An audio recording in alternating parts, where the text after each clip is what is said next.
Bu Eli, dia masukkan ke anu aja? Iya, nanti di tas ibunya. Iya.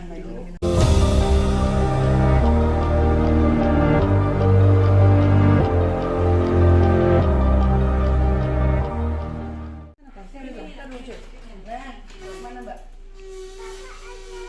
Oh, kakak aja. Oh iya. Kalau ada Bantalnya kan dulu. Oh iya pakai tapi itu. Iya, tadu. Inilah kepalanya sini. Kepalanya sini. Jaringnya nggak buka. Jaringnya kepalanya ke sini, Pak. Kakinya, Mas. Nah. Aduh panas. Nah, sedotan gitu ya. Jadi minum panas badannya. Harus banyak. Dilurusin aja, Pak. Dilurusin, Pak. Nah, jadi kakinya lurus. Biar Ini juga diamin ya, pintar ya, sebentar. Ini boleh sebenarnya geser sedikit ke sini badannya. Diangkat dulu deh. Ntar ya, Dek. Dah. Banyak minum ya, pintar ya, badanmu panas loh. Oh, sama Ibu. Ibu ya. Siap, nanti kami ikut di Oke. belakang ya. Nanti Ya. kamu ya. Oke. Sembuh ya. Oh iya. Oh, mau di Sedotan yang panjang ada ya?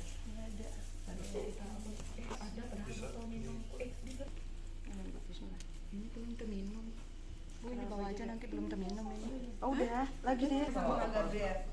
Bu Eli, dia masukkan ke anu aja? Iya, nanti di tas ibunya. Nah, Minum-minum. Kuat. aduh, hebat. Sebentar. Kakinya terus, mah. Cepat. Besok bisa main lagi. Main Lego. Ruangannya udah siap, semuanya udah siap. Yuk, makasih ya kakak ya, dibawain dulu ya. Ngikuti. Alhamdulillah akhirnya mau. Iya. Pinterin lah. Kerjaannya bisa ngomong. Bentar. Banyak yang sayang sama Dek Wayu. Neng lagi aku bilang. Nanti ke ruangan tapi kalau nggak salah ya. Udah disiapin gitu sampai di deket itu. Mereka udah nunggu nyambut.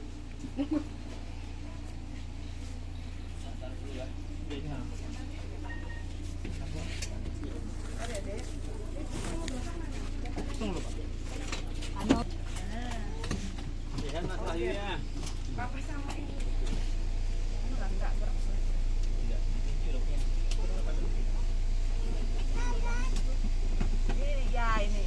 Ini ada ibunya. Kan mainan di masjid.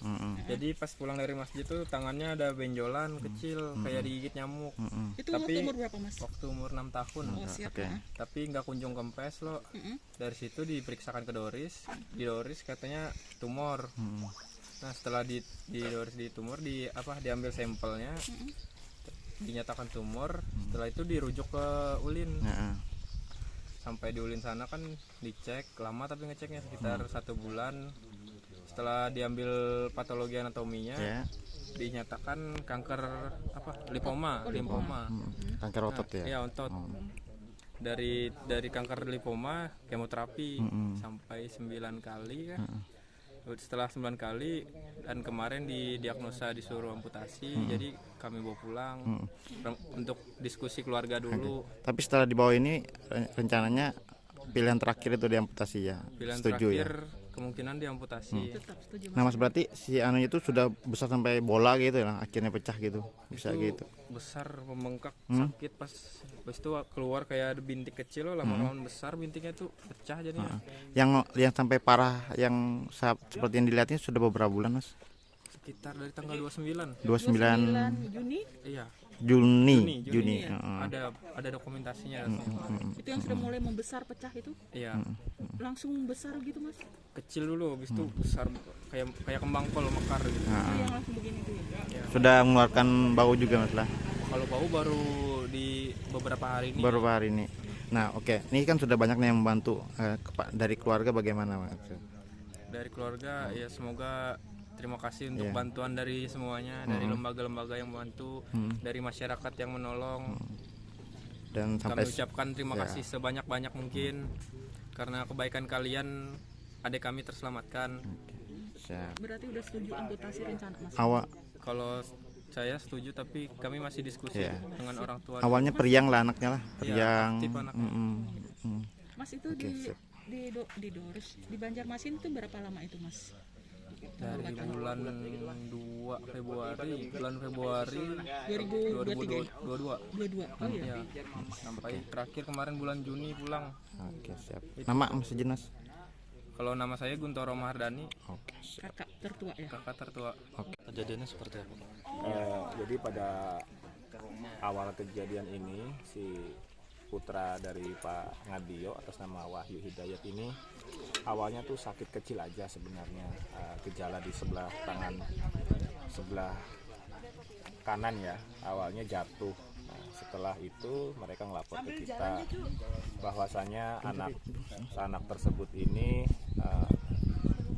kayak model ada benjolan di tangan. Nah, jadi karena waktu itu BPJS-nya belum ada, jadi kita rujuk menggunakan SKTM. Nah, SKTM itu akhirnya dibuatkanlah kita menggunakan BPJS. Dan setelah itu kita rawat, ya, pengecekan, diagnosanya masih belum ketahuan. Dan karena perkepedulian warga, ya, kepedulian warga saling gotong royong di sini, ya sukarela terkumpul sumbangan untuk membantu pasien ini. Dan akhirnya dirujuk ke Doris Silvanus, sehingga Doris Silvanus itu sampai belum mengetahui juga hasil dari diagnosa penyakit tersebut, dan dari Donis merujuk sampai ke rumah sakit Ulin. Nah, setelah di rumah sakit Ulin beberapa bulan ya, dengan kondisi waktu itu rawat jalan bolak-balik Palangkaraya, sehingga untuk biaya administrasi maupun biaya transportasinya juga dari keluarga yang kerjanya sehari-hari kerja bangunan itu ya kesusahan. Nah, setelah itu dilakukan kemo. Nah, dilakukan kemo di rumah sakit Ulin beberapa kali sampai anak ini rontok lah, habis lah ya kan, habis, dan rambutnya habis, dan pulang ke sini tetapi belum sembuh. Nah, karena anak ini ketakutan karena terlalu dosisnya, mungkin dosisnya bagi anak ini terlalu gede atau apa ya kan, dan kesakitan waktu untuk jarum masuk segala macam, akhirnya minta pulang, dan kita bawa pulang ke rumah. Sudah beberapa bulan, sebulan, akhirnya dari pihak keluarga memutuskan dirawat di rumah menggunakan obat-obat tradisional. Nah, Bapak, itu sejak kapan dirawat di rumah itu, Pak? itu kurang lebih dari bulan Juli. Juli ya. Di bulan Juli. Nah, dari bulan Juli kita rawat di rumah. Habis itu kita kasih ramuan-ramuan tradisional kayak bajakah. Nah, setelah dikasih ramuan bajakah itu, modelnya kayak model pecah. Tangan itu pecah dan mengeluarkan darah. Nah, darahnya itu pun luar biasa banyaknya waktu itu. Nah, setelah itu karena kondisi biaya lagi, ya kan, terpaksa tetap dirawat di rumah dengan kondisi orang tua jarang, ya kondisi kerja bangunan susah, kendala keuangan. Ya, terus kayak apa caranya supaya berupaya kita pun, makanya dengan kondisi kita susah juga, lingkungan akhirnya kita coba membantu mengeser melalui grup RT ya, melalui grup RT di medsos yang kita colek. Di situ ada dinas-dinas terkait, kesehatan, Pemkot, wali kota, sampai ke KH1. Itu berapa lama tuh udah Pak Menderita penyakitnya itu udah berapa lama? Hampir 2 tahun ya, 19 bulanan, hampir 2 tahun. dia bersekolah, masih sekolah Pak? Nah, karena waktu itu dia masuk sekolah kalau nggak salah naik kelas 2. Naik kelas 2 SD. Nah, karena kondisinya sakit, lewat bolak-balik ya kan, nggak mungkin kan untuk sekolah. Akhirnya sementara ini anak ini nggak sekolah sampai sekarang. Seharusnya sudah masuk kelas 3 sampai kelas 4 ini. Kalau ada hasil dari Dia anak dokter. dokter Pak Ulin, Kalau diagnosanya saya ini sendiri ada di keterangan bukunya ya, yang pastinya kalau dibilang itu yang kami secara ininya yang kami kenal itu kayak kanker otot ya, bilang kanker otot ya.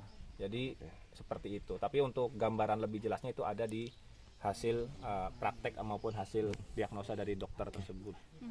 Pak, berarti orang tua si Wahyu ya? Bang Adio, orang tua Wahyu ya. Itu sehari-harinya sebagai Buruh harian lepas, kerja bangunan. Dan masyarakat juga sudah berupaya Sudah melakukan berupaya. itu. Yang intinya masyarakat pertama Penggalangan itu juga sudah kita sampaikan untuk biaya transportasi ke Banjarmasin, dan seterus menerusnya karena kita juga di sini Mas, masyarakatnya juga sama, menengah ke bawah ya kan, sehingga kami berupaya ya semampu kami, apa yang bisa dibawa ke sini, makanan maupun apa yang pentingnya sudah berupaya lah. Oke. Dari Tadi masalah yang diamputasi itu kan ditolak Jadi gini, memang saya dengar dari pihak keluarga. Awalnya Pak. Awal mulai dia dipulang dibawa ke sini karena saran terakhir itu karena Jalan syarat satu-satunya. itu nggak berfungsi, jalan satu-satunya kalau memang dari pihak keluarga setuju yaitu nanti diamputasi. Tapi kalau pihak dari keluarga nggak setuju kan nggak bisa dipaksa. Nah, juga kita juga sudah menyarankan suruh dirawat di dokter, dirawat bawa rumah sakit, ya kan? Nanti kita melaluin 112 untuk dirujuk. Tetapi karena pihak keluarga ketakutan, anak juga ketakutan, sudah trauma lah. Padahalnya anak ini trauma, nggak ingin lagi ketemu dengan jarum, ketemu dengan dokter karena mentalnya ini anak ini ketakutan gitu nah. Pada dasarnya itu. Sehingga ya kayak kami sendiri sebagai lingkungan tetangga sekitar pun tidak bisa memaksa. Nah, Ya, orang tua menolak ya. ya pada dasarnya dari ibu maupun bapaknya itu nggak berani lagi karena melihat anak kondisinya seperti itu. Ini terus yang ke rumah sakit Doris ini diapain nanti Pak rencananya? Kalau kita sudah koordinasi sama pihak-pihak terkait, ya mulai dari nol sampai sekarang, itu keputusan semua yang tahu adalah kedokteran. Pada dasarnya kami nggak ingin bahasanya namanya pasien, ya kan, kita rawat semaksimal mungkin. Pada dasarnya toh sembuh tidaknya kan yang menentukan Tuhan. Oke, Kita siap. cuma bisa berusaha. Itu aja sih. Pak, nama izin Pak. Baik, nama saya Ahmad Khalidin Effendi Esos. Ahmad siapa? Ahmad Khalidin Effendi Sebagai sebagai ketua lingkungan RT RT berapa? RT 06 RW 25. Oke.